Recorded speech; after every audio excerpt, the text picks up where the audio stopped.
Zoon in Ljouwert. Hoi, fijn dat je hem er binnen. Hey. We hebben de talkshow Jouwert over Goed Nijs. We praten Fries, we praten Hollands, we praten alles hier. Trommelkoor, Goed Nijs. Wielst, het Nijs, de kranten, het journaal wordt domineerd door het slechte Nijs. Moord, doodslag, oorlog, de samenleving polariseert. Het gaat min bij de ierde, het klimaat gaat erom. Ja, het is eigenlijk min Nijs wat het Nijs domineert. Maar als we nou al hier goed Nijs op een vastzijde van de kranten zetten zoen, zou het dan beter met de vrouw gaan? En als we gewoon de vrolijkheid en de alledaagse leuke dingen, als we daar nou mee iepen zoen we dan net, ja, daar mensen al een volle meer plezier van hebben. En zou het dan net gewoon beter met de vrouw gaan? Dat is de vraag die we je stellen. Een tal van gasten. Nou, ik ga eerst eens even nijtocht over, wat is dan mijn goeie Nijs? En vind ik dat eigenlijk extra? Ja, ik vind het eigenlijk wel dat de alledaagse vriendelijkheid, dat eigenlijk volle meer het Nijs domineren met de zoen. Ik denk dat we daarvan mensen al een beter van willen zoeken. En een groot voorbeeld vind ik van het Aroene Ier, wat we zien hebben, waarvan ik denk van nou jongens, als het zak in, dan ja, wat prachtig is Achie van der Meer. En daar gaan we even naar Sjen.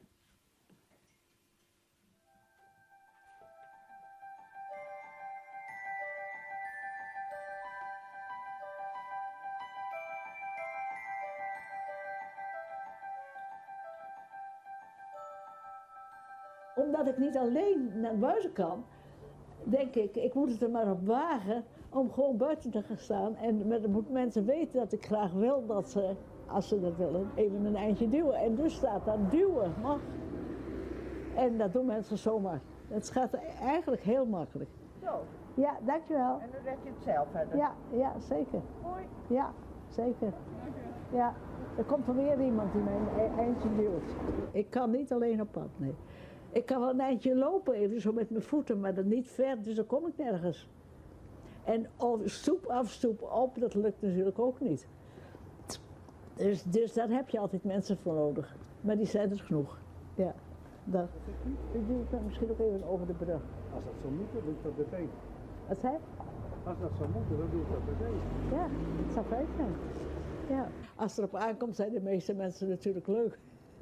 De een praat wat meer dan de ander, maar het is, je hebt altijd even contact. Gisteren kwam er ook een man, die hoorde ik aankomen lopen, heel hard lopen. En dan komt hij vlakbij en dan zegt hij, daar gaan we! En dat is echt heel erg leuk. Ja, mooi hè? Als het erop aankomt, zegt Achie, zijn de meeste mensen gewoon leuk. Nou, en ik denk, als we dat maar vast horen kunnen bij mijn koor, dan moet het nevens mij goed komen. Wat is Jim goeie Nijs? Dat vreeg het Marianne Kleinste, die trek is joen. Hoi Marianne. Hey, hoi. Hoi. Nou, ik ben benieuwd wat de orenmeesken, als die ik mooi Nijs mij maken hadden, Aroene Tiet. Ja, ik ben benieuwd. Wie wil even vertellen hoe zien goeie Nijs van de Arane Tiet? En hoe is er gewoon een Jinta? Die het mooiste stralend naar me laket. Ik kom even hier aan tafel. Wat wie het mooiste Nijs wat jou dit hier of Arane Tiet zien en lezen hè? Wat ik zo lezen ha. Nou, wat ik altijd heel mooi vind, maar dat is eigenlijk niet zo, is ik geniet altijd heel erg van de natuur. En hij jou ik iets mooi maken wat jou, nou ja, wat heel, nou ja, bijzonder voor jou wie je. Ja, ik hou van de morgen iets heel bijzonders mee maken. Van de morgen ben ik met mijn mem voor de intake geweest, voor dagbesteding. Mijn mem is 86 jaar, die had een herseninfarct gehad. En daar was ze heel erg welkom ontvangen. Dus zij vond dat heel fijn en wij dus ook. Dus dat is eigenlijk wel een voorbeeld van dat mensen heel aardig voor binnen en hoe dat helpt. Nou ja, dat is dus als meesten heel leuk als het erop aankomt. Dank je wel voor het deel. Ben er nog meer mensen die iets heel moois... ik zou hier nog een heel stralend gezicht zetten. Wat is die mooiste Nijs van de Arane Tiet? Het mooiste Nijs van de Aroranteert. Oh jeetje. Dat ik vroeger ben naar een stad waar ik heel graag bij wijn wil. Misschien is dat het. En wat maakt het dat zo mooi? Nou, ik zit weer bij de duin en bij de zee. Dat maakt het me heel gelukkig. Nou, dat is dus ik heel goed nice natuurlijk. En het kan natuurlijk heel persoonlijk goed nice wezen, maar dat kan dus ik wat grutters wezen. Ja. Dus, en de natuur komt waarom, Jerwe. Dat is Ja. fijn, hè? Dus, mensen worden toch blij dat ze boeten binnen. Ja. nou ja, dat is mooi. dus wat Grien misschien ik wel maar je doet. Ja. Begin waarom Ja. naar wat Nou, we Sto hebben dus de hele joen oer goed nice. Daar hebben we al hier gasten voor uitnodigen. Hier zit Jim uit de Leids en Wout Gerstel. Mooi, dat is de best van GPTV. We hebben het joen, met Dijver zelfs ook goed nice. We hebben Jan Slachter van Omroep Max en Renny Rijpma van het Algemeen Dagblad. Welkom, ik dat Jim er binnen. Maar uw grote oorleiding van deze uitsturing joen is het boek. En dan is er goed nieuws van Karin Sietelsing en Franka, jeetje, Hummels. Vanuit de welkom, kom aanschuiven.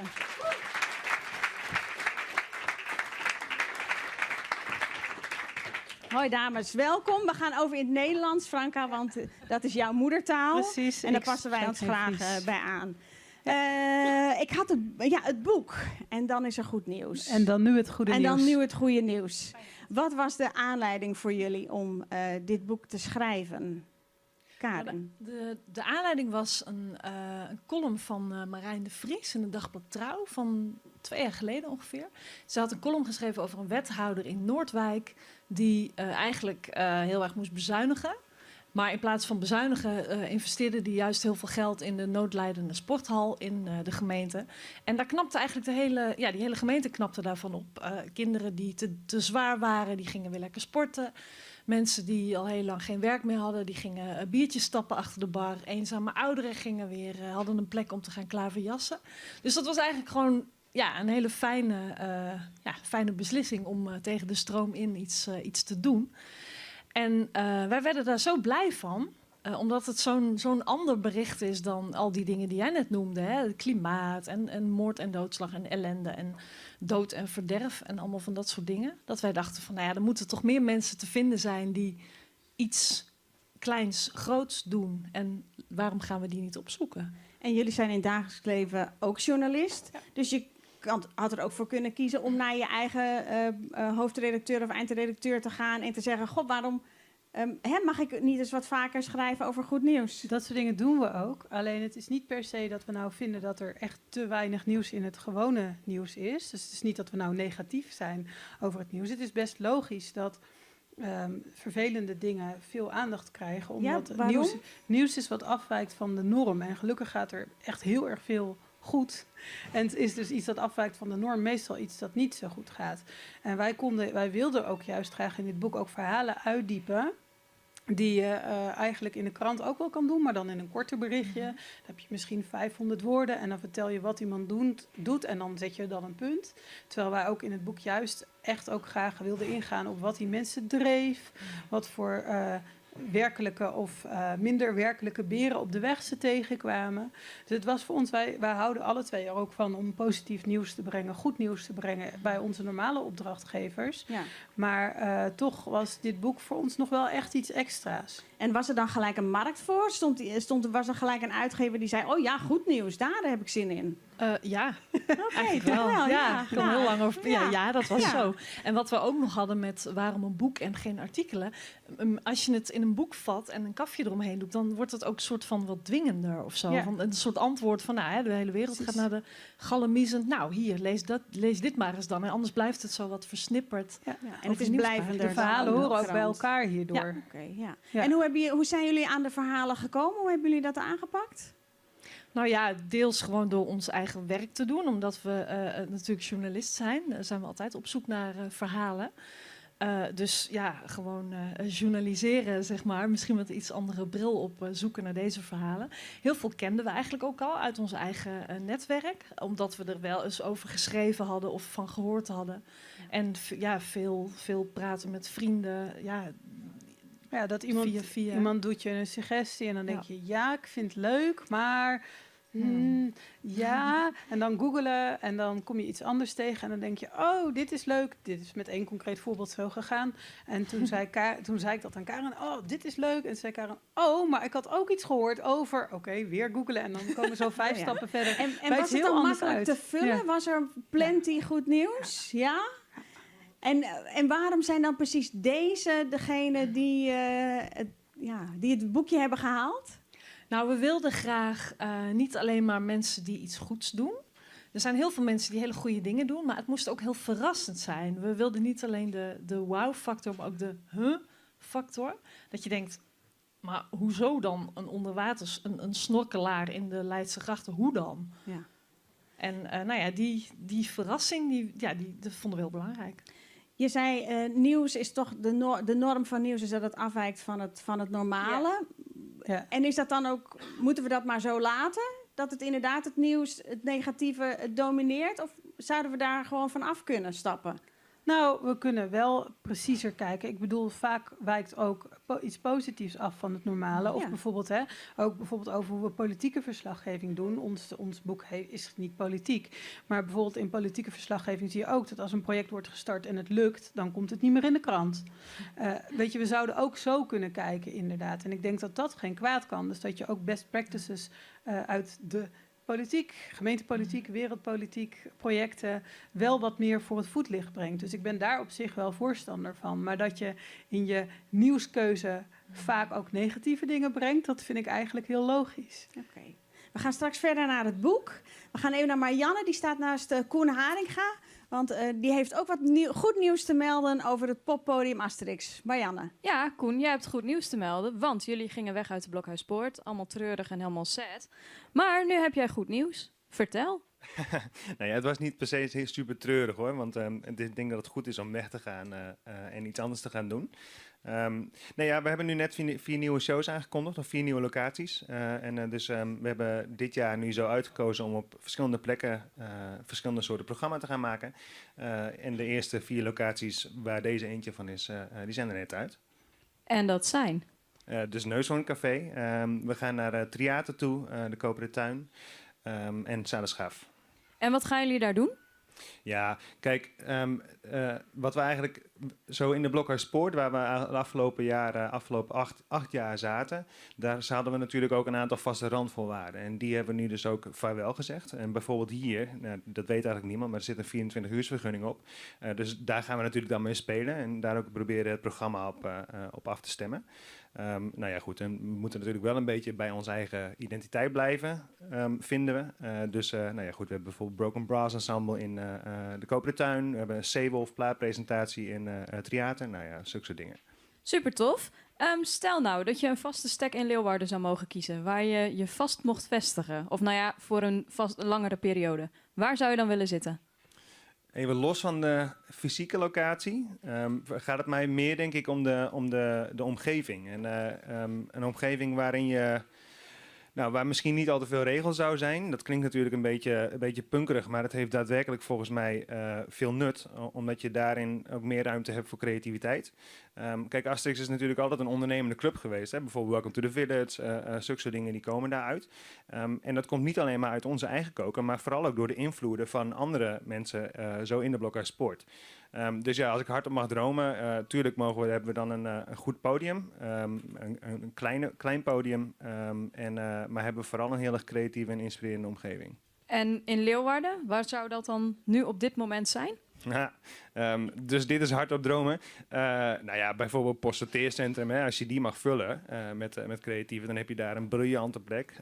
Zaderschaaf zou kunnen. Ik denk dat we op die manier wel een beetje plekken kunnen gaan opdromen. Nou, super tof. We zijn heel benieuwd natuurlijk naar wat jullie allemaal te bieden hebben. Als je nog 1 ding uit mag kiezen, heel kort, waar moeten we naartoe? Sowieso Broken Brass in de Koperen Tuin. Nou, dat gaan we dus allemaal zien. Dankjewel, Koen. Wij gaan terug naar Amarins. Ja, dankjewel Marianne. En bedankt Koen. We hebben 3 verhalen uit het boek opgediept samen met jullie. En de gasten, de hoofdrolspelers daarvan uitgenodigd om hier te komen. Dat zijn Mustafa Kus van het project Oma Lief. Ritsko ten Kate van het project Gewoon Even Koffie. Gewoon een kop koffie. En Margriet Kukkler van Kids United. En ik kan ze vragen gaan stellen, maar jullie kennen de verhalen beter dan wie dan ook. Dus ik laat het lekker aan jullie over. En ik vraag aan Margriet Kukkler of je hier wil komen zitten op mijn plekje. En nou. Kijk, deze is voor jou. Succes. Margriet. Hoi. Toen jij een meisje van 8 was, dacht je toen... nou, als ik later groot ben, dan ga ik een voetbalclub leiden. Nee, want ik hou helemaal niet van voetbal. Oké, Margriet staat in ons boek omdat ze een voetbalclub leidt. Samen met mijn man Onno, hè? Samen met haar man. En nog een heleboel andere mensen die heel erg veel doen. Dus nu is het... Hoeveel mensen voetballen er bij jou? 136 kinderen. 136 kinderen. En hoeveel vrijwilligers? 31. 31. In Groningen? Ja. Dus iemand die helemaal niet van voetbal houdt... leidt met haar man een voetbalclub. Ja, ook contributievrij ook nog. Contributievrij ook nog eens. En voor kinderen en jongeren met een beperking. Voor kinderen en jongeren met een beperking. Want daar komt eigenlijk de crux van jullie bijzondere verhaal. Ja. Kinderen en jongeren met een beperking. Die kunnen niet terecht bij een reguliere club, normaal gesproken. Nee, niet in de volume en het niveau wat Onno's aanbiedt qua voetbaltraining. Ja. En jullie zijn deze mooie organisatie Kids United begonnen omdat jullie zelf merkten dat jullie kind met een beperking niet terecht kon bij een bestaande club. Ja. Ja. Kun je vertellen hoe dat ging? Hoe we erachter kwamen dat hij nergens kon voetballen? Ja. Nou ja, we zijn een voetbalgezin thuis, tenminste de rest bij mij thuis. Het zijn mannen, dus iedereen houdt van voetbal. Vaders voetbalt en de andere zoon. Dus de jongste zoon die wilde ook dolgraag op voetbal. En ja, die kon nergens terecht. Dus ja, dat was voor Onno echt wel vervelend. Dus die dacht gewoon, die heeft erover nagedacht en die heeft in de buurt een voetbalveldje gehuurd. En die is met 4 kindjes en 4 ballen begonnen. 15 jaar geleden, ja. Alleen maar, ja, voor zijn zoon. Maar toen gebeurde er. Toen ging het al heel snel, werd het veel groter. Ja, een beetje uit de hand gelopen hobby. Want er kwam er nog een moeder en nog een moeder. Ja, heel veel moeders. Ja, er was veel exposure in de stad en er was heel veel vraag. En heel veel ouders met kinderen met een beperking. En ook van ver buiten Groningen, hè? Ja, zelfs uit Friesland. Ja. Ja, Feitse komt uit Houwelwijk. Oh. Kijk. Ja. En die ouders met allemaal een kind met een beperking komen dus ook bij elkaar. Terwijl jullie de trainingen en zo organiseren. Ja. Ik begreep dat het ook een sociale functie heeft. Ja, je merkt dat de ouders met elkaar gewoon op de woensdagmiddag... en de kinderen zijn gewoon lekker aan het trainen. En op zaterdag hun wedstrijden aan het voetballen. En op maandagavond wordt er ook door een deel van de kinderen getraind. En op vrijdag. En dat ouders met elkaar gewoon dingen delen. En met elkaar gewoon kunnen zeuren over hun kind. Ja, dat iedereen dat snapt en begrijpt. Want je hebt zelf ook behoefte aan gehad. Kun je wat vertellen over jou? Ja, zoon? Onze oudste zoon Sandro hier. Die is toen hij 2,5 was, is die ernstig ziek geweest. Die heeft meningokokken sepsis gehad. Dus iedereen inenten AUB. En dus daardoor is hij gehandicapt geraakt. En ja, eigenlijk is het ons als ouders onze missie geworden om ons kind zo'n leuk mogelijk leven te geven. En ja, dat is wel gelukt. Ja. En wat je gewoon, toen wij thuis kwamen, nadat hij dus 3 maanden in het ziekenhuis had gelegen. En het was weer een klein babytje wat helemaal niets meer kon, niet meer zien. Niet meer lopen, niet meer praten, bijna niets. En toen kwamen we thuis en toen zeiden we tegen elkaar van ja, en nu dan? En daar waren alle voorzieningen en dingen. En thuis hadden we helemaal niets, alleen elkaar. Dus ja, dan was het wel heel makkelijk geweest als er een plek was geweest waar we dingen konden vragen. Ja. En jullie hebben nu plannen voor zo'n plek? Ja. Ja, we willen dolgraag iets bouwen voor deze doelgroep, ja. En hun ouders. Mm-hmm. Ja. En hoe heeft het jullie zelf ook veranderd en hoe dan? Zijn beperking bedoel je? Nou ja. Ja, en ze ziek zijn. Ja, ik denk dat het mij zeer zeker een beter mens heeft gemaakt. Mm. Ja. Hoe een beter mens dan? Ja, dat je gewoon veel meer kan genieten. En ja, dingen, materialistische dingen en andere dingen zijn gewoon heel onbelangrijk. Mm. Ja. Ja, je zei net wat over toekomstplannen. Kun je nog een tipje van de sluier lichten en misschien ook vertellen hoe mensen jou daarbij kunnen helpen, mochten ze dat willen? De mensen zouden ons kunnen helpen om de gemeente Groningen onder druk te zetten. Aha. Om zeer zeker dat de gemeente Groningen het besef krijgt dat deze kinderen ook gewoon een plek verdienen en dat ze met elkaar kunnen zijn. Want wat is er nou mooi als je... Ja, we hebben ook jongens en meiden van tussen de 20 en de 35 volgens mij. En die zouden gewoon heerlijk samen voetballen willen kijken met elkaar. En nu zitten ze alleen maar op hun kamer, thuis of in de dagbesteding. Omdat ze hebben geen vrienden, ze kunnen niet op de fiets, ze kunnen niet ergens heen. En jullie zijn het echte leven voor hen? Ja, voor veel wel, ja. Waar ze gewoon echt zichzelf kunnen zijn. Niemand kijkt raar. Ja. Nou, Margriet, hartstikke bedankt. Nou, alsjeblieft. Jullie bedankt. Applaus. Ja, wat een mooi verhaal. Margriet Kuckler, heel erg bedankt. En heel veel succes met je verdere werk. En ik hoop dat het lukt om die gemeente verder onder druk te zetten. Het zal niet aan jullie liggen als ik zie wat jullie hebben bereikt tot nu toe. Echt chapeau. Petje af, fantastisch. Bedankt. We hebben iedere week muziek bij IPNUP Live. En dat wordt geprogrammeerd in samenwerking met Friesland Pop. En we gaan luisteren naar Jessie. Heel veel succes, jongens. Dames en heren, rechts is Roma, rechts is Joris, links is Rens en achter is het Jasper. Wij zijn Jessie.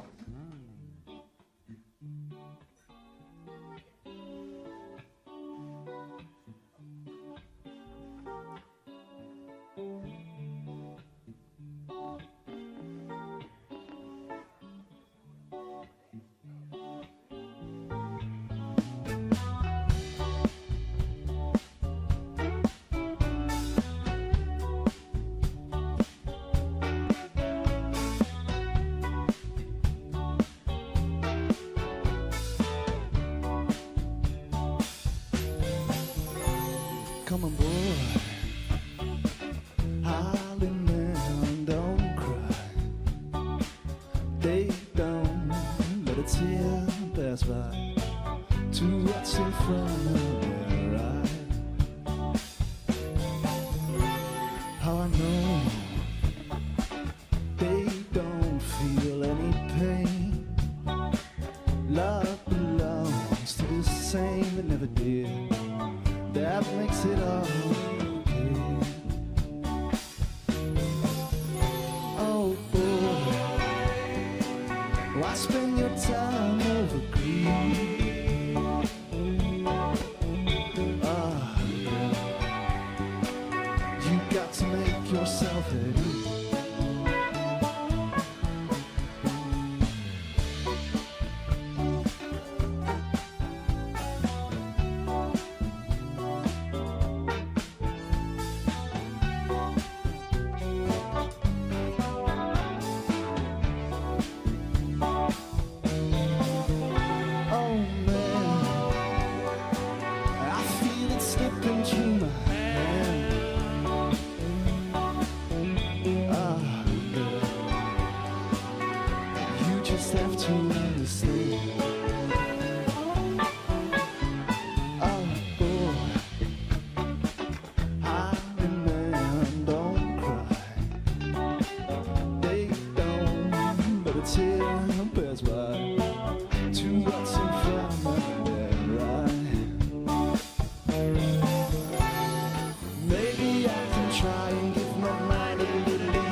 Jessie, bedankt jongens. En graag tot zometeen nog een keer. Lekker muziekje, man.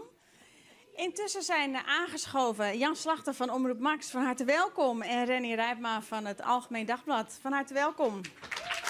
Ja, applaus voor onze gasten. Meneer Slachter, waarom moest Omroep Max er komen? Wat is eigenlijk de toegevoegde waarde? Ja, dat is een goede vraag. 2003, 2004 heb ik het opgericht omdat ik vond dat de focus toen al bij de publieke omroep, en dat is eigenlijk nog steeds zo, te veel lag op 2049. De gedachte in Hilversum was en is vaak nog wel zo, ouderen kijken toch wel televisie. Dus waarom zou je er specifiek programma's over maken? Nou, dat is allemaal geschiedenis. Uiteindelijk heeft toen het Commissariaat voor de Media en de Raad voor Cultuur een oordeel gegeven of er wel een toegevoegde waarde zouden zijn in het Hilversumse bestel. De Raad voor Cultuur vond van niet, het Commissariaat voor de Media van wel. En uiteindelijk zijn we toegelaten en inmiddels vindt iedereen wel dat wij een toegevoegde waarde zijn binnen Hilversum. Maar dat was toen absoluut niet het geval. Wat ik ervan ken zijn gezellige programma's, positieve programma's. Ja. Maar die zijn toch niet alleen voor ouderen interessant, zou je zeggen? Nou ja, kijk, wij proberen... Kijk, laat ik het zo zeggen. In 2003, 2004... Ik denk zeker dat Omroep Max er heeft bijgedragen dat er een positiever beeld is gaan ontstaan over ouderen. Ik doe wel eens lezingen in het land en dan laat ik een voorbeeld zien vanuit 2003. Nova, het Nieuwsuur, zoals het nu heet. Dan staat er een man van 92, die fysiek niet helemaal in orde meer is. Maar wat wil jij, hij is 92. Hier gaat het allemaal nog heel goed. En zijn zoon staat naast hem. En wat doet de journalist?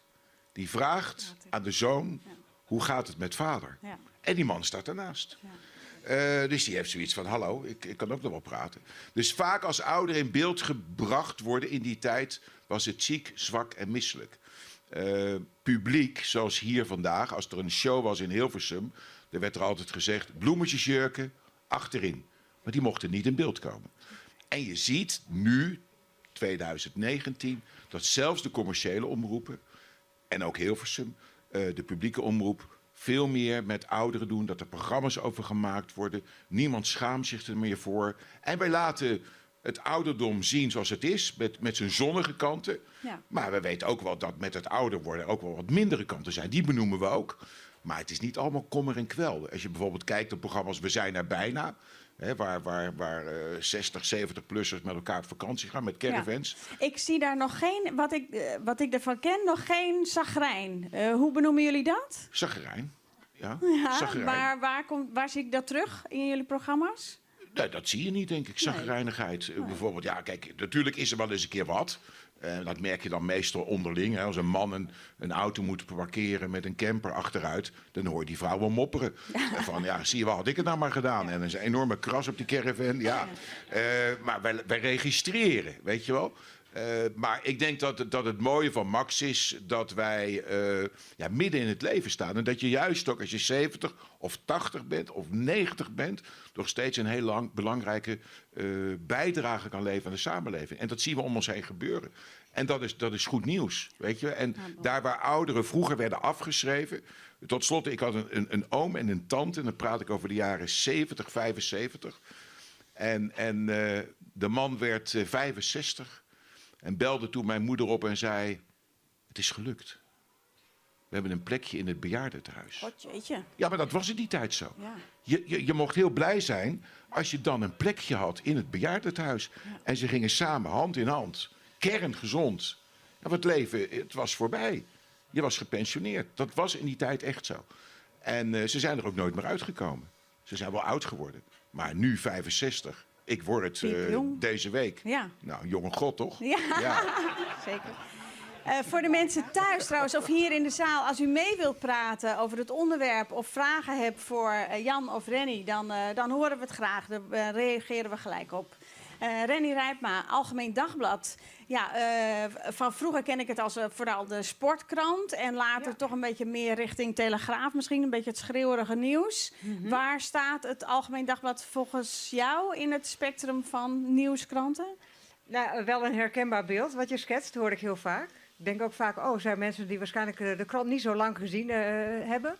Hoewel het wel klopt, sport is nog steeds heel belangrijk voor het Algemeen Dagblad. Dus wij hebben ook een apart sportkatern, Sportwereld. En het schaart zich, nou eigenlijk inderdaad net als de Telegraaf onder de populaire merken. En ik denk wel dat er een duidelijk verschil is met de Telegraaf. Ik vind de Telegraaf altijd nogal bozig. En ik denk dat het bij ons een stuk vrolijker is. Maar het is wel een krant die zich richt op een heel breed publiek. Ik zeg altijd, het heet niet voor niks Algemeen Dagblad. En dus van links tot rechts, alles wat daartussenin zit. Nou ja, een heel breed spectrum beslaat dat. En ik zeg altijd, dat is een stuk moeilijker dan bijvoorbeeld de Volkskrant maken. Want dan richt je je op een bepaalde stukje van die samenleving. Weet je heel goed voor wie je dat doet, kan je daar volledig op richten. Voor ons is het iedere dag heel spannend om juist dat hele brede spectrum te beslaan. En ja, ook heel erg leuk, moet ik zeggen. En waarom staat bij jullie toch het slechte nieuws altijd op de voorpagina? Ook om iets wat ik net al hoorde, van nieuws is toch vaak wat afwijkt van de norm. En ook wat zeg maar een impact heeft op een groot deel van de mensen. Want ja, er gebeuren iedere dag mooie en minder mooie dingen. Niet alles haalt het nieuws, omdat als er met mij persoonlijk iets vervelends gebeurt of iets heel leuks, dan is dat nog niet per se voor een groot publiek interessant. Op het moment dat dat wel zo is, komt het in de krant, komt het in het journaal.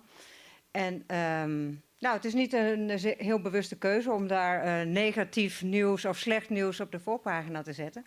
Maar ja, dingen die afwijken zijn vaak minder positief. Ik denk, eergisteren hadden we de primeur over dat het ministerie zich had verrekend met de energiekosten. Dat die toch eigenlijk heel veel hoger waren. Ja, wij zouden natuurlijk liever anders berichten. Dat het was meegevallen. Maar ja, al die andere berekeningen zijn misschien goed geweest. Het is natuurlijk, je geeft de feiten weer. En als dat dan negatief uitpakt, dat zij dan zo. Maar daarvoor kan je die feiten niet verdraaien. Wanneer haalt goed nieuws wel de voorpagina? Waar we het net over sport bijvoorbeeld heel vaak. Nederland Succes haalt altijd de voorpagina. Als Feyenoord kampioen wordt, haalt het ook de voorpagina in Rotterdam. Maar overigens ook als Ajax kampioen wordt, haalt het ook de voorpagina. Maar ook andere bijzondere verhalen pakken we groot mee uit. Niet afgelopen week, ik denk in de week daarvoor, stond in ons zaterdagkatern, was ook de cover van het zaterdagkatern, een heel mooi verhaal over Niels Jan, een jongen van 19 uit Veenendaal. Is 19, kan denk ik sinds 2 jaar communiceren, omdat hij leefde eigenlijk bijna in de als weekendbijlagen zie je wel vaker de achtergrond en de wat mooiere berichten. Wel meer dan dat hoor, omdat ik denk in iedere krant die je erbij pakt, want daar staat altijd ook positief nieuws in. Ik ben het met je eens, minder vaak op de voorpagina, dus minder vaak misschien op die eerste pagina's in de krant, maar er is toch ook altijd wel gewoon goed nieuws. Denk je dat het wat uitmaakt, Jan, als we altijd op de voorpagina berichten dat het slecht gaat met ons en als samenleving en dat we polariseren en dat we niet aardig voor elkaar zijn, dat op een gegeven moment dat mensen dan dat ook gaan denken, dat dat toch zijn weerslag heeft ook op de samenleving? Dat denk ik wel. Ik moet er wel bij zeggen dat Nederlanders over het algemeen ook wel vaak heel negatief kunnen zijn. Dat is wel typisch onze aard, moet ik erbij zeggen. Maar het zou mooi zijn als het goede nieuws.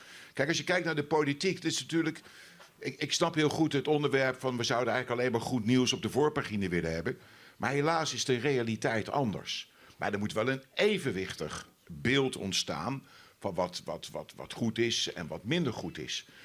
Als ik kijk naar de politiek, van wat daar allemaal gebeurt, bijvoorbeeld zo'n rekenfout die ze dan maken, die ons allemaal 332 of 334 euro kost. Ja, dan snap ik het AD heel goed dat ze die primeur hebben en dat ze dat boem in chocoladeletters in de krant zetten. Ja. Maar tegelijkertijd moeten we ook, en misschien is dat wel iets, heeft dat met ons denken te maken.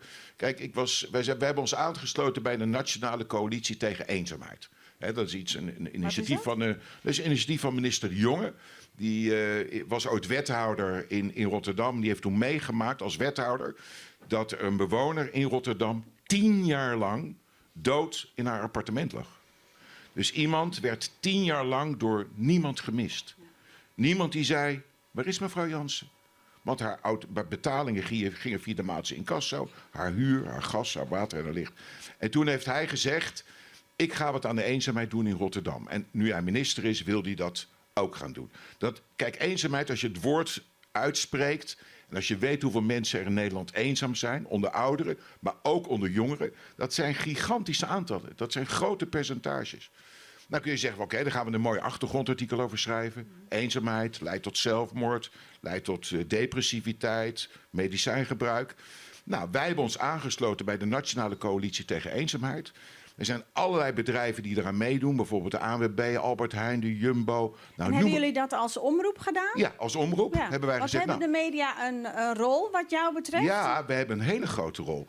Omdat ik vind juist dat we kunnen wel roepen van... ja, het is heel erg gesteld in Nederland als het gaat om eenzaamheid. Maar wat gaan we daartegen doen? Remy, en er zijn allerlei initiatieven nu... die dus nu worden ontwikkeld. Mag ik één voorbeeld noemen? Wat ik een fantastisch idee vond. Dat is van de ANWB.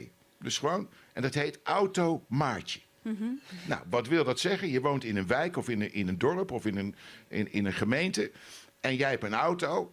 en je sluit je aan bij Automaatje... en mevrouw Jansen heeft geen auto... en die wil graag naar de bridgemiddag toe in een of ander... en dan word je opgehaald en dan word je gebracht... en dan hoop je dat je onderweg een beetje in de file staat. Dan heb je ook een beetje nog een gesprek in de auto... en dat woordje maatje zit er dan ook nog in... want er ontstaan ook weer contacten... want het zijn vaak samen mensen die alleen zijn. Dus nou, dat vind ik zo slim... dat je dat gebruikt en dat zou... Maar moet je dat als omroep willen? René, even naar jou. Moet je als krant een maatschappelijke rol vervullen? Ja, zeker. Nou, dat denk ik zeker. En over de eenzaamheid waar Jan Slachter het over heeft... daar hebben wij als AD ook het nodig mee gedaan. Eigenlijk met diezelfde aanleiding als waar die coalitie over is ontstaan. Want dat speelde zich af in Rotterdam. En daar is het AD ook gevestigd. Dus wij hebben ten eerste, zeg maar... helemaal uitgezocht hoe dat zat met deze vrouw. Maar ook hebben we gewoon daarop volgend steeds weer eenzamen in beeld gebracht. Wat vaak heel lastig is, hè, want mensen die zijn niet voor niks eenzaam. Dus die vind je minder makkelijk. En door dat zichtbaar te maken, agendeer je dat onderwerp ook. En ik weet bijvoorbeeld van die verslaggever die daarmee bezig was... die is ook nog heel vaak teruggegaan naar die mensen... omdat zij het heel ongemakkelijk vond om wel dat verhaal te maken... en dan vervolgens niks meer van zich te laten horen. Dus daar ontstaat heus wel iets over wat je dan vervolgens met zo'n verhaal doet. Een stukje menselijkheid bij de krant. Weet je, de krant wordt dagelijks gemaakt door mensen. Dus dat speelt... dat is niet verrassend. Dat is zoals het gaat. Er is weinig... eigenlijk waar je over zegt wat mensen volledig koud laat. Zo kan je volgens mij niet werken in de journalistiek. Wel mooi, ja. Nee, maar je moet het concreet maken. Kijk, als je een probleem hebt, eenzaamheid... nou, dan kunnen we de kranten vol over schrijven. Wij kunnen er documentaires over schrijven. Maar als je dan zegt, oké, eenzaamheid... we gaan er wat met elkaar aan doen. Dan maak je het positief. Is goed nieuws. En als je dan zoveel... er zijn inmiddels 168 bedrijven die zich daar hebben bij aangesloten... Ik nodig ieder bedrijf in Friesland, Omroep Friesland, jullie uit... om je ook aan te sluiten bij die coalitie. Want eenzaamheid los je niet op in Nederland door het uit te rollen. Dat gebeurt in de wijken, dat gebeurt in de gemeentes, dat gebeurt in de buurten. Daar gaan we er iets aan doen. En daar word ik heel vrolijk van. Wij gaan er een programma over maken... en we gaan het met elkaar proberen op te lossen. En dat zal nooit helemaal... kun je dat uitbannen in Nederland... Maar we kunnen er wel wat aan doen. En ik denk dat als je het hebt over goed nieuws... zie je vaak dat wij wel kunnen benoemen wat alle problemen zijn. En daar schrijven we ook over, daar maken wij programma's over. Maar laten we het nu een keer omdraaien. We benoemen het, maar we gaan het ook oplossen. Maar is dat inderdaad als gesubsidieerde omroep... kun je dat als je taak zien? Zeg, daar moet je echt ophouden. Dit vind ik echt een hele rare vraag. Ja? Ja, wat ik vind, wij zijn een omroepvereniging. Ja. Wij hebben 355.000 leden. Dat is onze achterman. Wij hebben de Max Ombudsman. Weet je dat er iedere dag tussen 11 en 3... gepensioneerde vrijwilligers, maatschappelijk werkers... juristen, advocaten aan de telefoon zitten bij Max... dat leden bellen en zeggen, we hebben een probleem. Wilt u ons helpen? Dat is ook onze taak. Ook de krant heeft een taak, een maatschappelijke taak... om voor haar lezers iets te doen. Ja, maar dit gaat toch wel verder dan jullie gaan, denk ik. Het gaat wel ver. Ik bedoel, dat belpanel hebben we bij wijze van spreken niet zitten. Maar je hebt ook vanuit je journalistieke afwegingen... gewoon wel de taak om dingen aan te kaarten. Ik vind dat journalisten het vaak veel te makkelijk doen. Wij hebben het zorgmanifest van Hugo Borst stond groot op de voorpagina. Dat heeft uiteindelijk geleid dat dat 2 miljard... verslag doen van nee, dat is geen verslag doen. Dat is zeg maar een journalist die werkt voor onze krant... en zich zo opwindt over iets. En dat daar actief zelf alle politieke partijen voor benadert. En uiteindelijk 2 miljard euro vrij krijgt. Omdat hij inderdaad de politiek mobiliseert met z'n allen hierachter te staan. En niet er een politiek spel van te maken. En ja, daar kan je best wel van zeggen. Er zijn ook journalisten die zeggen van dat moet je niet doen als krant. Ik denk dat dat heel waardevol is als je de invloed die je hebt als medium, dat je die aanwendt om voor de goede zaak te strijden. Ja. Het is een beetje... U hoort mij niet mopperen hierover. Nee, dat moet je niet meer doen. Nee. En niet meer dat soort vragen stellen. De vraag nee, natuurlijk wel. Ja, ik maak een grapje. Maar ik vind het juist wel onze taak als omroep, als krant of als medium, om ook iets in gang te zetten. Maar is het dan niet jammer dat Hallo Nederland er niet meer is? Dat is heel jammer, maar dat heeft te maken met de bezuinigingen. Daarom is het ook commercieel minder interessant, goed nieuws? Nou nee, we zijn geen commerciële omroep. Verkoopt een krant beter als er slecht nieuws op... Kijk, de koppen natuurlijk verkopen vaak met een krant. In Nederland hebben we natuurlijk in die zin een hele andere krantentraditie dan in de landen om ons heen. Wij verkopen de krant in de losse verkoop, dat is zo marginaal. Je moet het hebben van je abonnees en die abonnees zijn denk ik over het algemeen heel betrokken bij de krant die ze lezen. En die kunnen zich daar prima in vinden, ook als er goed nieuws is. Dus het is niet dat een krant schreeuwerige koppen nodig heeft om te verkopen. Eigenlijk zijn we het heel erg eens, hè? We zijn het eens. Ja, nee, absoluut. We zijn het eens. Ja. En ik denk dat we echt ons mogen gelukkig prijzen met een omroepbestel in Nederland. Hè, die gedragen wordt, maar nog steeds 2,5 miljoen huishoudens op de een of andere manier mee verbonden zijn. Dat we ook een maatschappelijke impact kunnen met die verenigingen. Er gebeurt echt heel veel. De samenwerkingen die we hebben met allerlei organisaties. Dat is op zich heel mooi. En bijvoorbeeld wij als Max gaan nu voor onze leden. Wij beginnen vermoedelijk in Zoetermeer. Daar ben ik nu over in gesprek met de burgemeester. Dan beginnen wij een Maxcafé. Maxcafé? Tegen eenzaamheid. Om ouderen daar naartoe te brengen. Dat ze daar workshops, dat de Max Ombudsman er is. Want de drempel vaak is heel erg hoog. En wij willen nu voor onze leden, en iedereen is welkom, een Maxcafé gaan beginnen. Nou, ik vind het een goed idee. Heel erg bedankt. Ja, mooi. Goed nieuws om mee af te sluiten. Heel erg bedankt. Goed, we hebben zoals iedere week ook poëzie deze week in Iepen Up Live. En Rachel Rumia, ik heb hier opgeschreven, tenminste, ja. Rachel Rumia is schrijver, dichter en spoken word artist uit Amsterdam. Ze is feminist, activist en medeoprichter van het kunstplatform De Vrouwenkamer. Een podium voor en door vrouwelijke kunstenaars waar kunst en activisme samenkomen. Ook goed nieuws lijkt mij. Heel goed nieuws, inderdaad. Succes. Dankjewel. A full-bodied coffee is dense in the mouth. Con mucho cuerpo. Full of curves like my mother's. Satisfying and pleasant on the tongue. Deep like the scars on their backs. Dark as the brown on their skin. Taken from its land and ground into fair trade lies, coffee is rich in flavor, sweetened with sweat from sugarcane fields, harvested by men who look like my father, black, bold, cold-pressed, oppressed, mixed with hot water served for your liking. El cafecito de la mañana, brewed early in the morning with sugar and milk. My mother, the alchemist that mixed these three bloods. My father, who made my skin look like this. They call me café con leche, coffee with milk. But spilled milk tastes like white tears. My eyes cannot cry them. I am the perfect blend of exotic and restrained. A doomed love story of indigenous pride and black girl magic explained. I am daughter of the genocide, offspring of an abomination, mixed blood of the kind that was spilled in a time when it was justified, granddaughter of Cristobal Colon and salsa rhythms playing under the moonlight.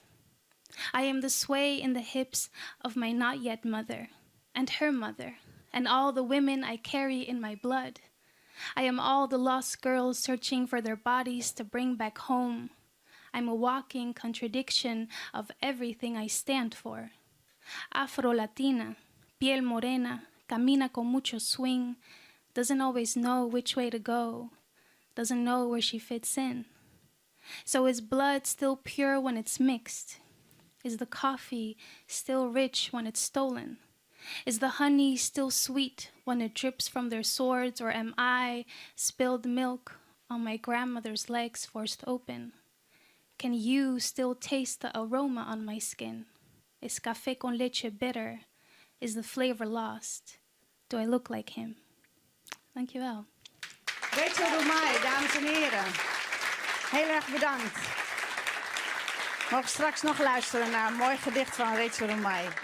Ondertussen zitten Karin en Franka weer op de bank met hun gast Mustafa Kus. En wat een mooi actueel eenzaamheid bij ouderen. Ik wou wel zeggen, ik ga het met jou over eenzame ouderen hebben. En ik heb ook nog een bloemetjesjurk aan. De overgang had niet beter kunnen zijn. Alsof we het hebben afgesproken. Mustafa, jij bent een van de hoofdpersonen in ons boek. Vertel eens even wat je doet.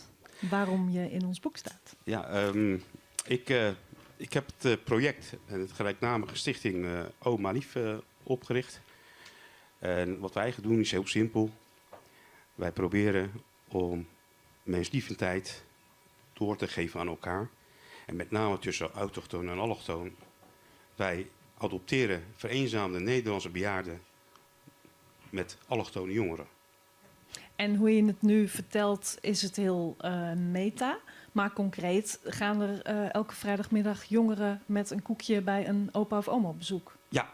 Toch? Het is eigenlijk de bedoeling geweest van ons project om te kijken of het ons zou lukken om mensen die totaal niets met elkaar te maken hebben, uit totaal verschillende culturen, religies, generaties, of we daar een oprechte band tussen konden laten ontstaan. Dat mensen die niet eens van elkaars bestaan afwisten, nu vriendschap konden sluiten, om elkaar konden bekommeren. Want als we dat zouden kunnen, zouden we heel veel kunnen oplossen in onze samenleving. Ik ga je straks vragen of dat is gelukt. Maar ik wil eerst weten hoe je hier zo toe bent gekomen. Op een dag word je wakker en denk je... Ja, geloven jullie in wonderen? Ja. Of geloven jullie in wonderen, mensen? Oké, hou even vast. Mijn moedertje, een hele oude Turkse dame, is 6 maanden geleden overleden. Heeft altijd gezegd: Mustafa, ga je nooit zitten voordat je een zitplaats voor anderen hebt gecreëerd. Dat maakt je waardig. Behandel iedereen met liefde, want liefde is de kern van ieder wonder. Wat liefde kan veroorzaken, kan verwezenlijken, kan met geen één geld van de wereld verwezenlijkt worden. Daarom vroeg ik aan u van, gelooft u in wonderen? Deze woorden van mijn moeder hebben mij altijd kracht gegeven. Omdat mijn moeder en vader misschien wel de eerste allochtonen in Nederland waren die een Nederlands jongen die ruzie had met zijn ouders opgevangen hadden. Want ze konden die jongen niet op straat houden. Ze konden hem niet aan zijn lot overlaten. Oké, het was een vreemde, ze wisten niet wie het was, wat het was. Het was tegen onze religie, cultuur in. Nee, het was een mens. En die was waardig. En die moest geholpen worden. Tegen alle risico's in. En die jongen die is opgevangen. Een paar dagen bij ons thuis. En mijn vader heeft gekeken waar hij woonde, wie zijn ouders waren. Heeft geprobeerd te bemiddelen. En die jongen mocht later naar huis. En dat heeft mij altijd veel gedaan.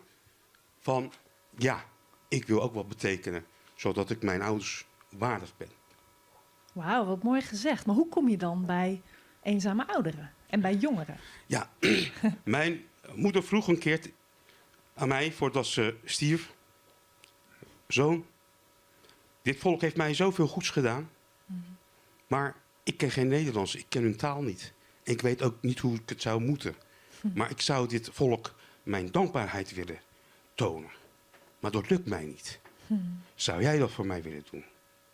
Ik zeg, moeder, met alle liefde. Ze zegt, ik wil graag dat jij opkomt voor de ouderen van deze mensen. Zoals je ook voor mij hebt gezorgd, wil ik dat jij iets betekent voor de Nederlandse ouderen. En dat heeft mij eigenlijk ook weer aan het denken gezet van, ja, dat is inderdaad iets moois. Om iets te betekenen als vreemdeling in dit land voor de ouderen die ons nodig hebben. En merk je weerstand tegen de Marokkaanse en Turkse jongeren waar je mee werkt? Of denk je dat zeg maar, die ouderen met wie jij werkt, dat die met een onbevooroordeelde blik kijken naar de jongeren met wie jij werkt? Ouderen zijn gewoon mensen met hun eigen streken, die blijven ze behouden. Maar over het algemeen ging het heel erg snel. Wat ik eigenlijk pas na 5 jaar zou durven te beweren, kon ik na 6 maanden dat al zeggen. Na 6 maanden waren er zodanig connecties, zodanige relaties opgebouwd tussen wildvreemden van elkaar, dat je eigenlijk dacht van wauw, als dit lukt hier, dan moet dit ook overal kunnen lukken. Dus die weerstand viel best mee. Het ging over het algemeen even een paar weken elkaar aankijken. En na een paar weken was het eigenlijk alsof ze elkaar al jarenlang kenden. En ik heb altijd de ouderen ook bedankt. En dat wil ik hier nogmaals doen. Dat ze zo open stonden voor deze jongeren. Dat ze ons de gelegenheid gaven om zoiets moois te doen. Want wij leren veel meer van hun dan dat zij van ons leren. Zij geven ons veel meer dan dat wij hen geven. En als je dat doorhebt, nou, dat betekent wauw. Wat zouden andere mensen van jou kunnen leren? Wat voor tips geef jij mee aan de wereld? Want het is eigenlijk helemaal niet zo heel ingewikkeld. Hè? Ik bedoel, je hebt gewoon wat jongeren gemobiliseerd. Nou ja, gewoon gemobiliseerd. Maar ze gaan op bezoek. En dat is dan leuk. En ouderen zijn niet meer eenzaam. De jongeren leren er heel veel van. Het is niet een heel groot, enorm ingewikkeld businessplan wat erachter zit. Het is heel klein. Wat zou jij... Het is eigenlijk van... Het lijkt alsof we iets bijzonders doen. Maar eigenlijk doen we gewoon hetgeen wat we behoren te doen. Wat we misschien vergeten zijn te doen. Mede verantwoordelijkheid nemen. Het besef dat er mensen zijn die ons nodig hebben. Het besef dat die mensen juist voor ons gezorgd hebben. En juist nu, in tijden dat zij ons het hardst nodig hebben, dat wij moeten laten zien dat we er voor hen zijn. Dat ze niet vergeten zijn. Dat ze niet afgeschreven zijn. Dat ze niet alleen zijn. Nee, dat moeten we zeker niet doen. Wij moeten onze harten openstellen. Want wat ik zeg van oma Lief, is dat het eigenlijk een wandeling is, een reis van hart tot hart. Zoals ik net ook zei, liefde is de kern van ieder wonder. En het hart is de kern van de liefde. Als we alles benaderen met ons hart, als we in iedere liefde willen behandelen, moet je eens kijken hoeveel wonderen er verricht kunnen worden. En daar gaat het om. Benader andere mensen niet alleen met je gedachten of met je vooroordelen. Benader iemand gewoon clean, met je hart, gewoon zonder vooroordelen. En dan zie je een heel ander persoon tegenover je staan. Een persoon die net zo waardig en gelijkwaardig is aan jou. Een persoon die net zoveel mens is als jou. En dan ontstaan er opeens bruggen, verbindingen. Verbindingen niet alleen qua woorden, niet op papier, maar de sterkste verbinding. De sterkste bruggen. Van hart tot hart. Mooie afsluiting. Einde. Wauw, prachtig. Bedankt voor dit gesprek van hart tot hart. Ja, dankjewel. Jullie ook bedankt. Mustafa Kus, wat een prachtig verhaal, hè mensen. Kan gewoon een beetje aardig van elkaar wezen. Dat kan toch helemaal net zo moeilijk wezen, zoals het is. Laten we dat gewoon doen met elkaar. Ik vind het prachtig. Tegen dank. Heel erg bedankt, Mustafa. We gaan nog even naar jullie luisteren, jongens. Jessie, zet hem op.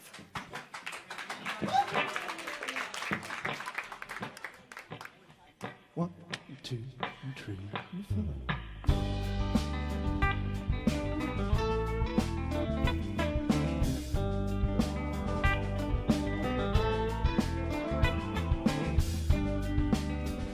Try to set your mind to get what's yours, what you study on. Stop crying and go have some fun. By all means, babe, you're not the only one. What you get, girl, is what you want. Just go on. Every night there's a drink for all the work that you've done. You won't stop until all these feelings are gone. Should I stay when I wake or should I work another day? It's okay if you want it in whatever gives you peace. And no matter I'll be having fun. There ain't nothing that you have to want. You could always come along and go on.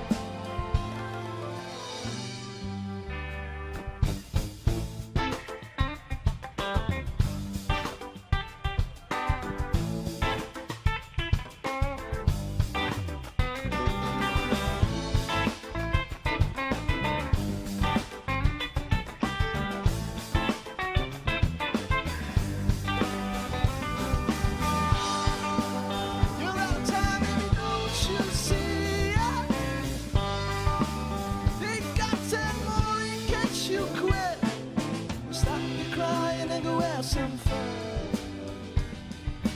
There ain't nothing that you have to want. You could always come along and go. Ah, baby, please stay with me tonight. Show me that I can have lots of fun. Why can't you stay just one more time? Show me that I'm not the only one. Now I'm gonna go and have fun, even if I'm the only one. Now I'm gonna go and have fun, as long as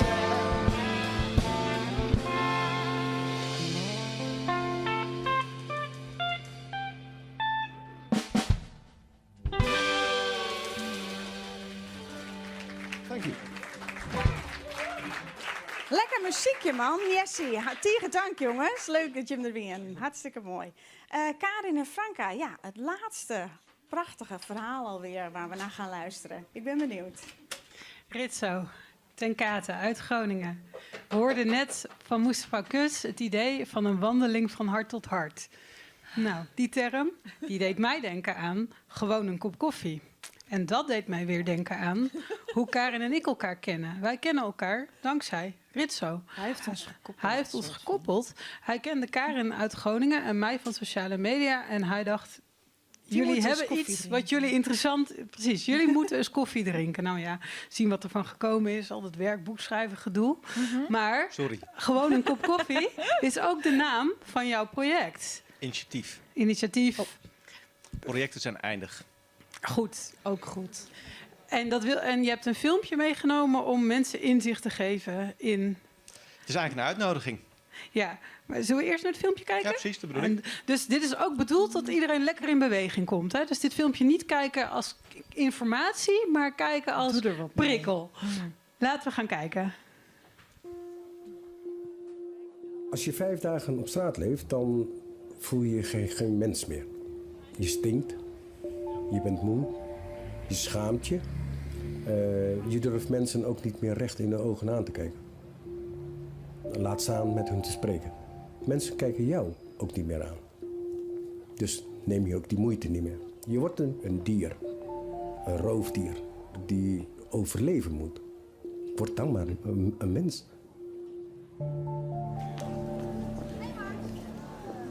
Zie de mens. Zie elkaar.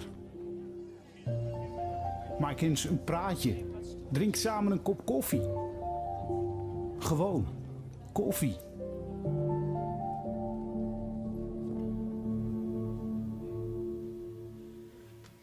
Ja.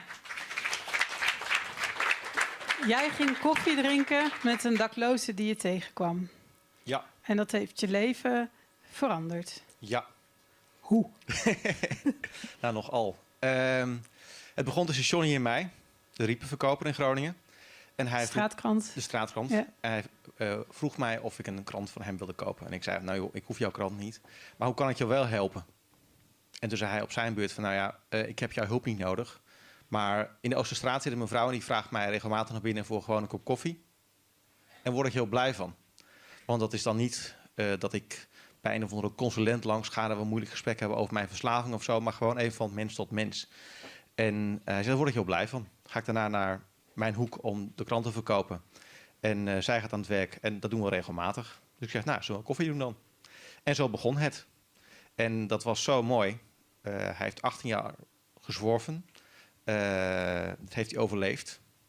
Heel veel wijsheid opgedaan. Hij heeft ook 5,5 jaar achter elkaar in de bak gezeten. Dat was niet voor een fietsendiefstal. Dus hij heeft een enorm rijk leven achter de rug. En ontstond een soort van klik tussen ons. Na de eerste kop koffie nog een keer weer gaan koffie drinken. En opnieuw die mooie klik. En toen dacht ik, dit moeten meer mensen gaan doen. Toen heb ik een handleiding geschreven. Hoe drink je gewoon een kop koffie met een dakloze? Helemaal tot in de puntjes, waar vind je een dakloze, enzovoort, enzovoort. En, ja. Werd ongelooflijk vaak gelezen, gedeeld, geliked, noem het allemaal maar op. Alleen niemand ging het doen. En ik dacht, ja, dat kan niet waar zijn, hè. Dus toen zijn we in Groningen de dakloze wandeling gaan organiseren. Waarom ging niemand het doen, denk je? Ja, ze vonden het te eng. Of ze zagen de waarde er niet van in. Of ja, sommige mensen zeiden ook van, ja, ben je niet bang dat ze je portemonnee leegtrekken? Of dat ze je ontvoeren? Ja, serieus. Ik heb ten eerste mensen gevraagd om ook op mijn blogpost een comment achter te laten. En daar kwam inderdaad terug van, ja, ik voel me niet veilig bij een dakloze. En op een gegeven moment, het begon maar niet, dus ben ik ook met mensen in gesprek gegaan. Waarom ga je niet gewoon koffie drinken? Haast met een pistool op het hoofd. En niemand ging het doen. Maar die wandelingen? Ja, dat was de klapper. En toen deed iedereen het opeens wel. Nou, daarna dus. Ja. Het begon tussen Leendert en mij. Ja. Dus niet Johnny, een andere dakloze. Ik vroeg hem, Leendert, als jij nou je levensverhaal zou mogen vertellen aan de hand van de stad, waar zou je ons dan mee langsnemen? En hij had een enorme kaart van Groningen gekocht, allemaal stipjes geplaatst. Hij zegt, nou, dit is hem. Hij zegt, ja, maar Leendert, dit is wel 10 kilometer. Ja, klopt. En dat werd de eerste wandeling. En dat werd een wandeling van bijna 5 uur. Eerst samen met wat vrienden van mij. Gewoon, nou ja, maar samen een wandeling maken. En dat raakte ons zo dat we dachten, hey, dit moet vaker. En daar hebben we in Groningen echt een ding van gemaakt. En ondertussen zijn er, ik denk, meer dan 3500 mensen mee geweest. Van basisschoolklassen tot burgemeesters. Ja, wie niet eigenlijk. En als je 1 keer het leven van een dakloze van zo dichtbij hebt gezien, ja, dan kun je eigenlijk niet meer wegkijken. En dat is mij zelf ook overkomen. En zo nog heel veel meer mensen ook. En je bent in Leeuwarden met een missie vandaag. Klopt. Vertel je missie. Nou ja, Groningen is ondertussen wel aardig geslaagd. En ja, ik kom nu naar Leeuwarden om het hier ook eigenlijk in de lucht te brengen. Ik zie achter in de zaal al mensen lachen. Ja. Kijk maar uit hoor, straks moet je koffie met hem drinken en dan ga je meteen een boek schrijven. Kan grote gevolgen hebben, pas op. Nee, maar even serieus. Het lijkt me echt heel tof als dit ook gewoon in andere steden gaat gebeuren. En het is echt heel makkelijk. Het is gewoon een kwestie van een beetje koffie drinken. Je vindt gewoon een dakloze waar je een klik mee hebt. En ja, je begint gewoon met wandelen. En ik heb een mooie handleiding geschreven hoe je niet alleen maar kunt koffie drinken, maar ook hoe je die wandeling opzet. Dus als je met 5 vrienden of met een Rotary clubje of met een school of zo zegt van, hey, dit lijkt me tof om op te zetten. Ik help je graag even en het lijkt me echt heel tof om dat ook hier in Groningen of in Leeuwarden te laten ontstaan. Dus is Groningen de enige stad waar dit zo gebeurt? Nee, we zijn in Groningen begonnen en daar loopt het heel mooi. En ja, ik heb nog niet heel erg mijn best gedaan om verder te gaan.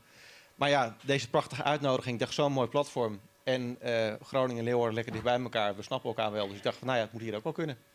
En wat heb je eraan? Voor jezelf bedoel ik?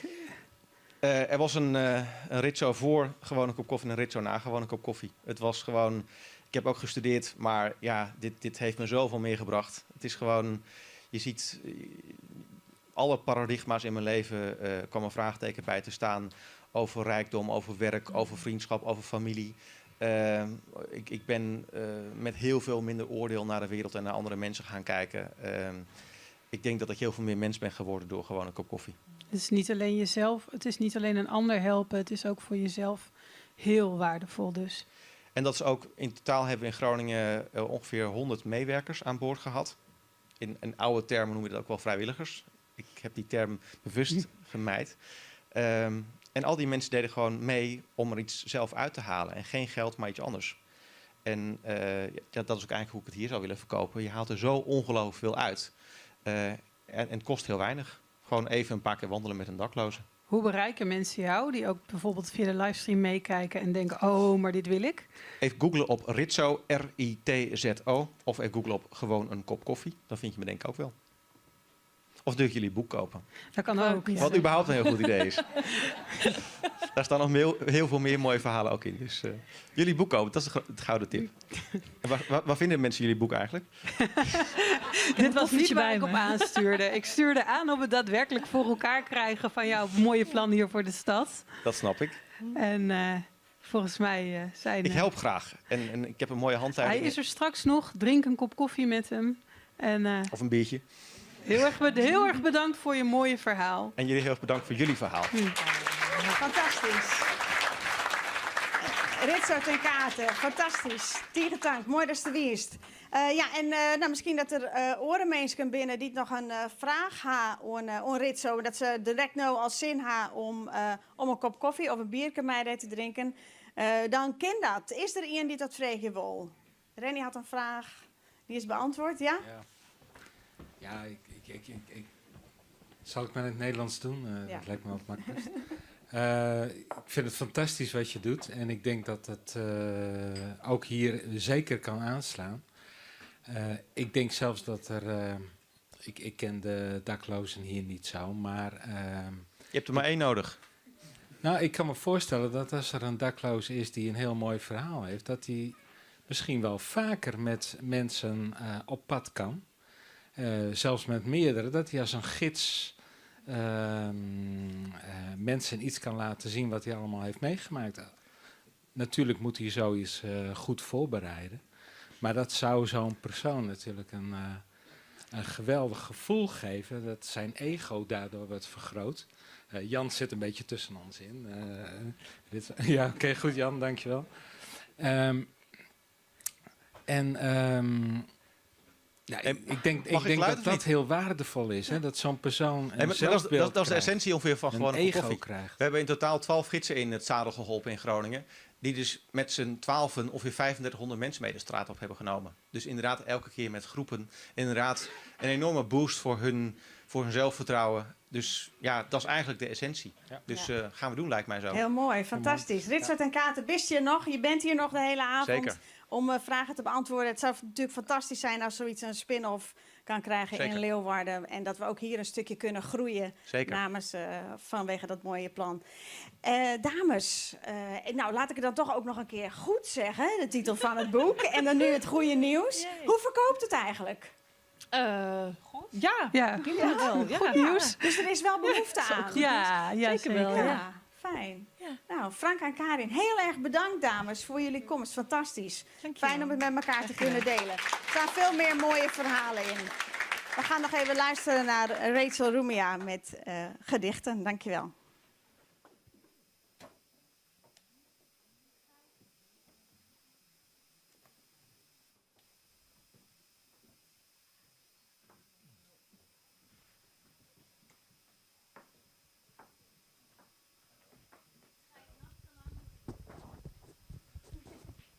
Dat twee. Kan het hierin? Nee, moet je wel vasthouden. Ik kan het vasthouden. Ja, graag. Ik schrijf nachtenlang. Nee, ook niet. Hallo, hallo? Yes? Oké, yes. Ik schrijf nachtenlang wat ik overdag niet durf te zeggen. Er leven vrouwen in mij, ik moet ze blootleggen. Abuela zei altijd, no llores mija, je moet ze uitleggen. Schrijf onze verhalen en laat ze geen grenzen stellen. Schrijf over Flor, Rosa, schrijf over Mamachi. Schrijf over ons eiland, de zon. Schrijf over dat wat wij verloren hebben. Dat wat zij ontnomen hebben. Vertaal onze verhalen in de bewegingen die hen doen stilstaan. Gebruik je lichaamstaal. Ik draag dit lichaam als een ongelezen boek. Mijn huid, de volgeschreven vellen. Ik moet het allemaal vertellen. En soms ben ik een orkaan zonder wind. Een tsunami zonder golf. Soms ben ik een tropische storm die het altijd koud heeft. Ik verdwaal in alle stromingen die ik volg. Want thuis zal nooit hier zijn. Ik draag dit lichaam als een onbewoond eiland. Omringd door zeeën zonder land in zicht. Diepe wateren met turbulente gronden en golven die zachtjes rollen over een huid dat niet meer de mijne is. Er spoelen stukjes van mij aan op plekken waar ik nooit ben geweest. En ik denk aan daar waar het water altijd warm is. Waar de kust de golven met open armen ontvangt. Daar waar het water altijd zoet is. Como un manantial de lágrimas. Spaans is het water dat het zachtste proeft. Daar is drijven zo makkelijk. Maar daar ben ik een orkaan dat alles heeft verwoest. Een tsunami dat niks heeft overgelaten. Een tropische storm die huizen heeft verroest. Thuis zal ook nooit daar zijn. Dank jullie wel.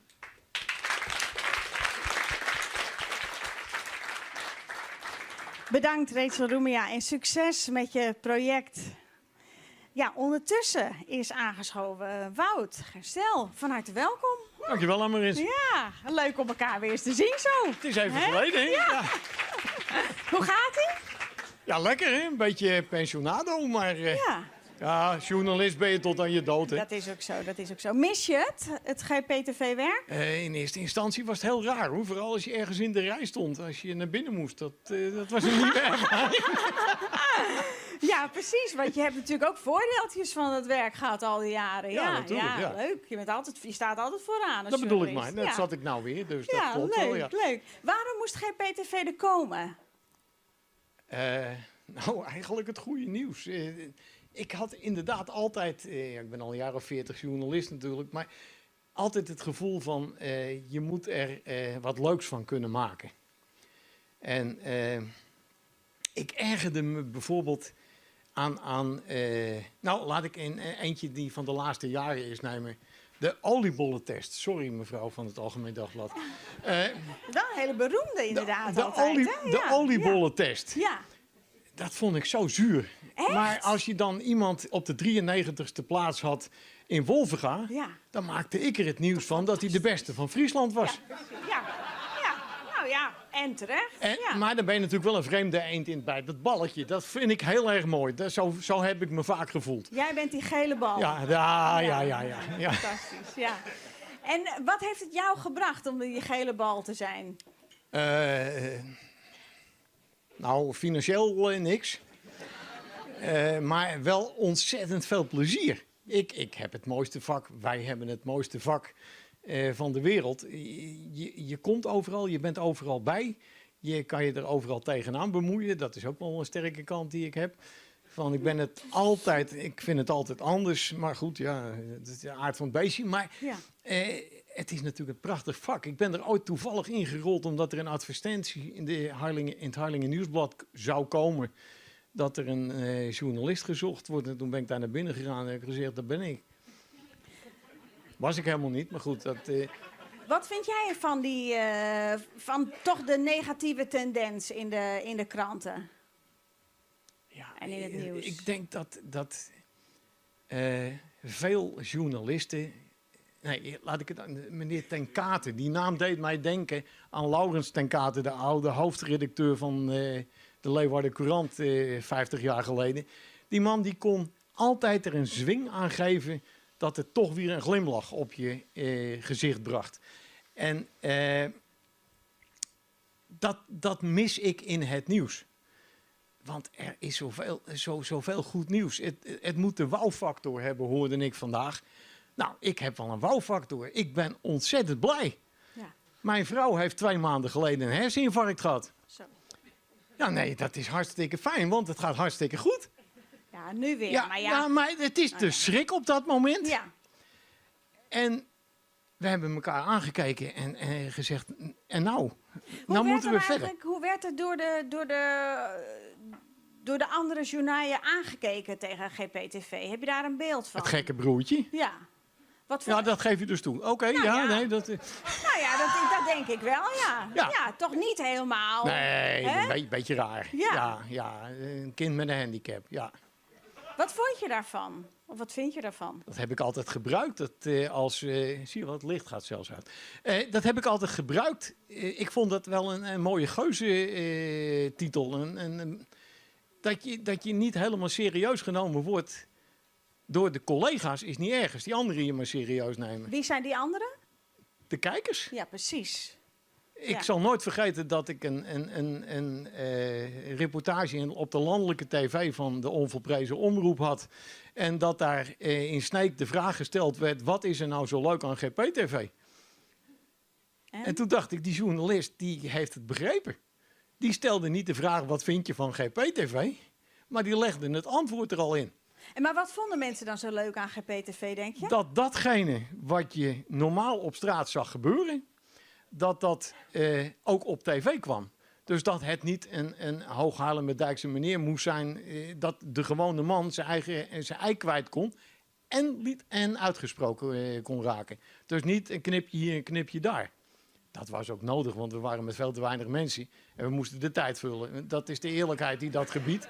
Maar het was wel waar, van we hebben nog even tijd over. Stel nog maar even een vraagje erachteraan, dan... Ja. Maar is dat een probleem van de gevestigde journaaien? Dat het allemaal een beetje te ingewikkeld moet en te hoogdravend? Men gaat voor de quote. En dat is een groot probleem. Ooit is er in Harlingen een onderzoek geweest waarin bleek dat Harlingen, mijn woonplaats, de slechtste plaats was om te wonen, want er gingen allemaal kinderen jong dood. Jakkers. En die kinderen woonden ook nog in situaties dat ze niet thuis woonden allemaal in Harlingen. En wij keken elkaar allemaal, hoe kan dat? Nou, er was niks. Er waren dus inderdaad een paar kinderen bij een verkeersongeval om het leven gekomen. En er woonden kinderen in het internaat van de Maritieme Academie. En daarmee krijg je een stempel. Er komt iemand van het NOS-journaal binnen. Een wagen met een straalzender en de wethouder wordt geïnterviewd. 20 minuten lang werd de wethouder geïnterviewd. Totdat de quote eruit kwam. Ik vind het inderdaad heel vervelend dat de situatie zo slecht is. En dat werd uitgezonden. Ja, daar heb ik me nooit schuldig aan gemaakt, eerlijk gezegd. En lekker de gewone man. Ja, met vooral. wat er gebeurt en lekker uit laten praten. Ja. Jullie hadden echt een familiebedrijf ook, hè? Het moest echt met elkaar. Ja. Mijn schoondochter was op een gegeven moment de presentatrice. Vloog ondertussen als stewardess van de KLM. Konden we allemaal mooi combineren. Twee zoons die erin waren. Ja, dan kwam ze in China op het vliegveld en zei ze... Jou ken ik ergens van. Goedenavond. Maar het gedoe met elkaar was natuurlijk erg leuk. Maar je kan het natuurlijk nooit zonder je medewerkers. Maar wij konden wel sturen. Op een gegeven moment hebben we de lokale omroep van Leeuwarden, Mercurius, die stopte. Leo aan de overkant hier. Die ging verder. En wij kregen die vrijwilligers er ook nog eens een keertje bij. Nou, heerlijk natuurlijk. Maar allemaal mensen die gemotiveerd zijn om met iets bezig te zijn. En dan zoeken naar van, ja, maar wat is nou die andere insteek? Dat was eigenlijk het leuke. En daarom ook zo jammer dat we gestopt zijn. Ja, precies. Want je zei het aan het begin, geen droogbrood mee te verdienen. Nee. Maar je bent toch gepassioneerd bezig met iets positiefs. En de man van de straat en iedereen vindt het leuk. Dan baal je natuurlijk als een stekker. Als een stekker. Ja, dat was het moeilijkste moment. Maar laat ik dan gelijk een positief moment noemen. Ik krijg een mailtje een keer. Ik denk, nu word ik in de zeik genomen.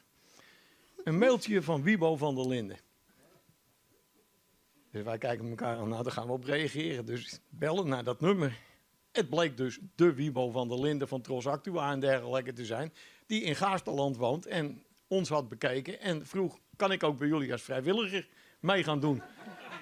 Het was bloedserieus. Hij heeft prachtige reportages gemaakt. Tot een paar jaar voor zijn dood. Vorig jaar is hij overleden helaas. Dat was nou zo'n moment dat je dacht van... ik ben toch waarschijnlijk niet het gekke broertje. Nee. Want die man die zag van... nou kan ik eindelijk eens een keer mijn ei kwijt op mijn manier.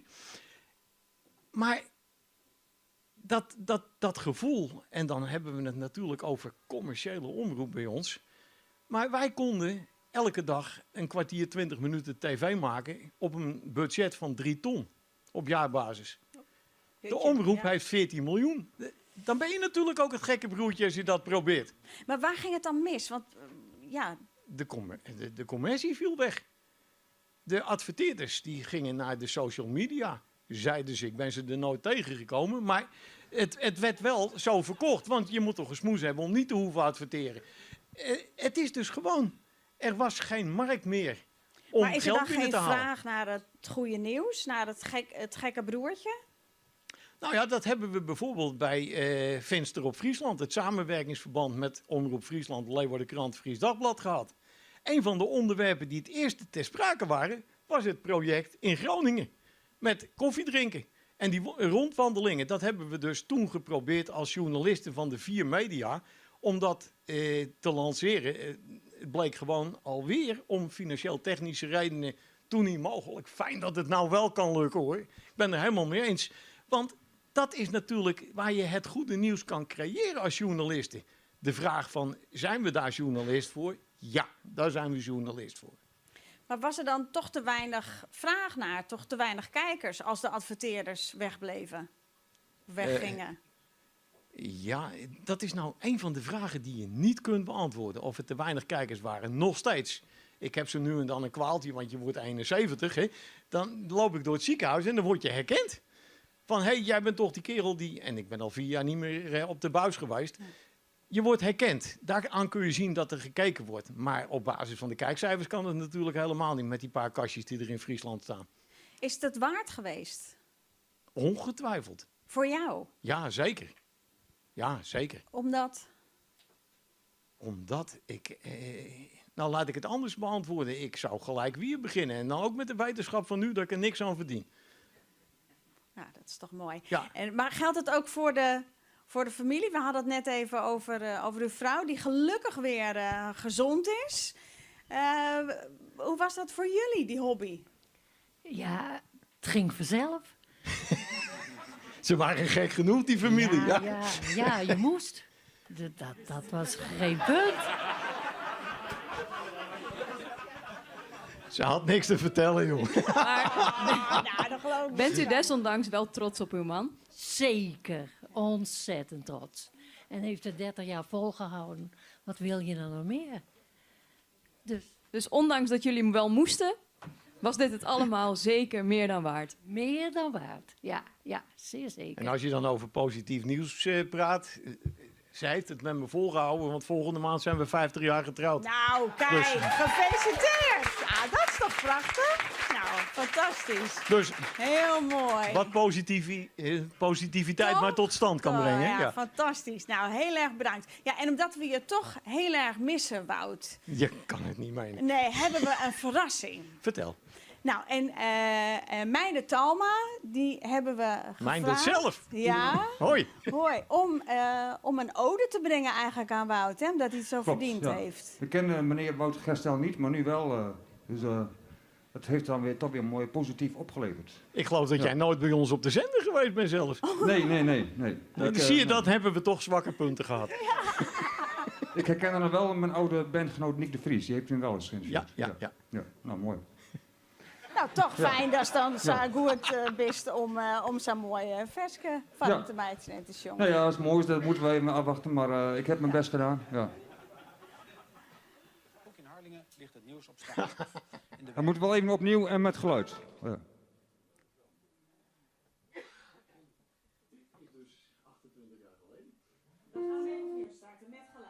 Ook in Harlingen.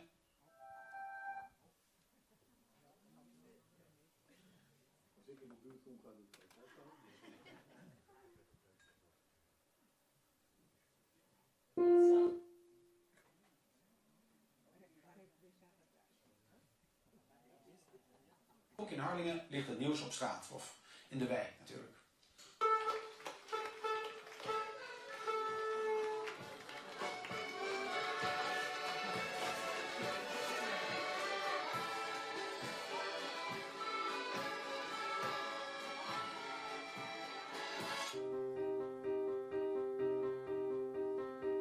Het uitzenden begon in Harlingen, naast stad als kabelkrant. GPTV was de eerste commerciële regionale tv-zender van Nederland. Ik stelde altijd de vragen, mijn zoon droeg de camera. Dag in dag uit reportages van meestal kleine drama's. GPTV was een prachtig familiebedrijf. Een gevoel van heimwee als ik de filmpjes op YouTube bekijk. GPTV, GPTV, voel ik nog steeds in mijn lijf. We waren pioniers en cowboys met een positieve kijk. Als heilsoldaat sta ik positief in het leven. En dat zag je terug in de verslaggeving. Dat ik zo makkelijk communiceer, heb ik bij het leger des heils geleerd. Majoor Bosgaard sleepte me mee naar de meest obscure homocafés. Zo maakte ik als heilsofficier alle facetten van de mensheid mee. GPTV, GPTV was een prachtig familiebedrijf. Een gevoel van heimwee als ik de filmpjes op YouTube bekijk. GPTV, GPTV, voel ik nog steeds in mijn lijf. We waren pioniers en cowboys met een positieve kijk. We konden het heel goed vinden met Wiebo van der Linden. De tv-rot zocht geen betaalde baan, maar bood zich als vrijwilliger aan. Wiebo zei in de tijd van Trozatua, hoorde ik op straat nooit wat ik deed. Nu zeggen de mensen in de supermarkt in Balk, hé, dat is die man van GPTV. GPTV, GPTV was een prachtig familiebedrijf. Een gevoel van heimwee als ik de filmpjes op YouTube bekijk. GPTV, GPTV, voel ik nog steeds in mijn lijf. We waren pioniers en cowboys met een positieve kijk. Die ik meekrijg bij het leger des heils. We waren naïef en soms onbezonnen, maar hebben in die dik 20 jaar heel veel bereikt. GPTV, GPTV was een prachtig familiebedrijf. Een gevoel van heimwee als ik de filmpjes op YouTube bekijk. GPTV, GPTV, voel ik nog steeds in mijn lijf. We waren pioniers en cowboys met een positieve kijk. Dank u wel. Hartstikke bedankt, Meijnerd. Ja, nou is er een stralende Wout Gestel. Ja, dit is echt helemaal te leuk om... nou, het klopte precies met wat ik verteld had, hè? Wat gelogen? Nee, deze keer. Nee, dat hebben we ook in die reportage. Dan werd Niels wel 40 minuten geïnterviewd. En ik ook. En toen kwamen we eruit. Hoe heette die? Pieter van de Landelijke TV. Bij jullie. En Pieter, die komt... Pieter Tjeerdsma. Pieter Tjeerdsma. Hij zei, ik vind er geen moer aan. Ja. Jullie geven allemaal steeds dezelfde antwoorden. Ja, zei wij, dat is gewoon de waarheid. Zo simpel kan het zijn. Ja, precies, dat zit er net in. Oké, hey, tegen dank, Wout Gestel. Super bedankt als dit is. Heel erg bedankt. Leuk. En Meijnerd vanzelf, ja. En alle orengasten die we hier vandaag. Franka Hummels, Karel Sitalsing. En de gasten uit het boek. Ritso ten Katen, Mustafa Kus en Margriet Kukkler. Hartstikke bedankt. Ook Renny Rijpma en Jan Slachter vanzelfs. Hartstikke bedankt. En de muziek van Jessie en de poëzie van Rachel Roemai. Heel erg bedankt allemaal. Nou, ik dacht, ik vraag je er toch nog even bij. Want we hebben volgende week een hele bijzondere uitsturing. De Gruttevaginavond. U heeft het misschien al wel gehoord. Dus ik denk, ik maak die toch even vragen. Hoe jet die van die eens? Ja, dat is me al meerdere keren vregen. En dat bloed ik de vraag van de dag. Ja. Min het geen namen. Hè? Nee, maar misschien had Friesland nou een heel mooi Fries wet betekent. Want dat is eens de oproep. Friesland mag een Fries wet betekenen voor vagina. Dat kan je insturen via de website, via Facebook. En misschien, als er een heel mooi wet uitkomt, krijgt hij die namen. Nou ja, ik zoek toch. Meneer me wollen, dat is te gezellig. Ja, mevrouw. Pompenblaadje. Nou ja. Die pompenblaadje. Ik vind het mooi. Stuur hem in. Stuur hem in. Dus jongens, alle jaar, nijweke dinsdag kun je hem de namen nog insturen. Hij een idee voor de vagina, de vulva, hoe we nemen matten. Dinsdag maken we een listje van 5. En dan kan je hem nog alle jaar stemmen. En dan wordt de Orendijs, dus de takkenwiekenwaars die hier bij Iepen Up Live het wut van de vagina in het Fries bekendmaken hier. Dank al hier en heel graag ontan. Yes, dankjewel. Bedankt, Marianne.